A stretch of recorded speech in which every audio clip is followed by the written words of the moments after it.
मटियारी ज़िले के ॻोठ मोले ॾिनो सहतो के रहवासी सहता बिरादरी के चङे मुड़स ऐं मटियारी ज़िले के सियासी समाजी शख्सियत वॾेरो मेहार सहतो चयो आहे त समूरी सिंध जियां बरसात मटियारी ज़िले में वॾी तबाही मचाई आहे। यूनियन काउंसिल फ़कीर नूह होथियाण समेत मटियारी ज़िले के हज़ारे रहवासियों जा कच्चा घर डही पट थी विया आहिनि।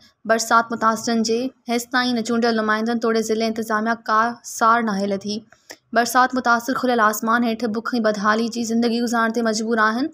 असांजे ज़िले जो सूबाई वज़ीर MNA सेनेटर MP समेत सभु गुम आहिनि। आवाम जी का बि ख़िदमत न पिया कनि जॾहिं त ज़िले इंतज़ामिया पारां मुतासिर माण्हुनि खे हेसिताईं न राशन ॾिनो वियो आहे न वरी टेंट या मच्छरदानियूं ॾिनियूं आहिनि। ॻोठाणा पंहिंजी मदद पाण तहत ॻोठनि मां पाणी निकाल कराए रहिया आहिनि। मज़ीद ख़बरनि ऐं तफ़सीलात लाइ विज़िट कयो असांजी वेबसाइट www.awamiNewsHD.com ऐं ॾिसंदा रहो अवामी न्यूज़ HD।